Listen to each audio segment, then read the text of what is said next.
प्रभु यीशु मसीह के मधुर और मीठे नाम में आज दिनांक 6 नवंबर दिन सोमवार को हम आप सब श्रोताओं का हार्दिक स्वागत करते हैं।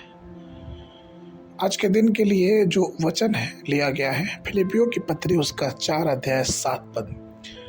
तब परमेश्वर की शांति जो समझ से बिल्कुल परे है तुम्हारे हृदय और तुम्हारे विचारों को मसीह यीशु में सुरक्षित रखे।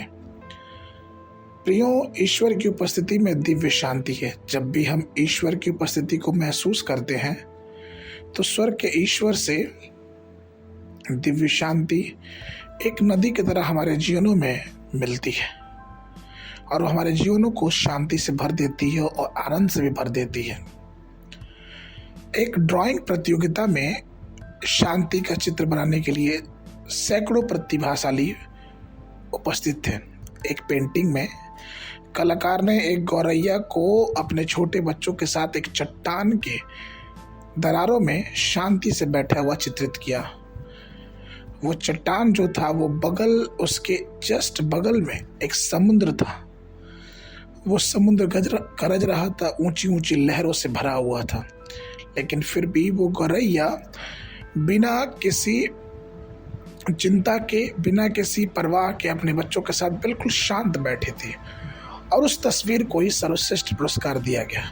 प्रियो, सुबह सुबह जैसे हम भी प्रभु की उपस्थिति को अपने जीवन में महसूस करते हैं तो हम ये जाने कि हमारे जीवनों में परमेश्वर कार्य करता। हमें डरने या फिर चिंता करने की अवस्था नहीं है, क्योंकि दूसरा तीमुथियुस में पौलुस पहले अध्याय के 7 पद में ऐसा कहते हैं, क्योंकि परमेश्वर ने हमें भय की आत्मा नहीं परंतु समर्थ और प्रेम की और संयम की आत्मा दी है।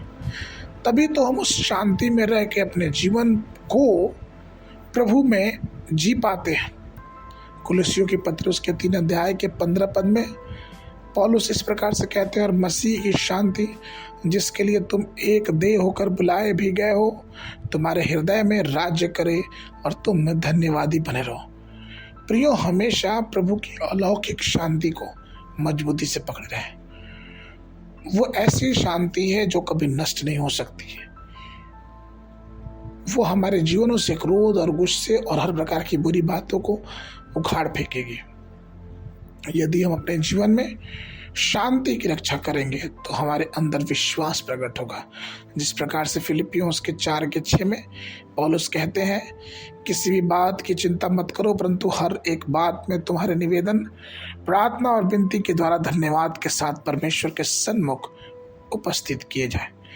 प्रियो, आइए अपने अनुरोधों को हम परमेश्वर को बताएं तो परमेश्वर अपनी शांति से हमें अपने राज्य में लेगा और हमें भरपूर आशीष देगा। आज के मनन के लिए यूहन्ना की पुस्तक उसका 14 अध्याय 27 पद।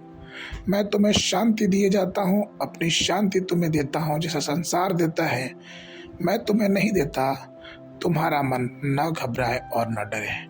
बाइबल अध्ययन के लिए सुबह के समय यिर्मयाह की पुस्तक उसका 37, 38, 39 अध्याय, शाम के समय इब्रानियों की पुस्तक उसका 3 अध्याय।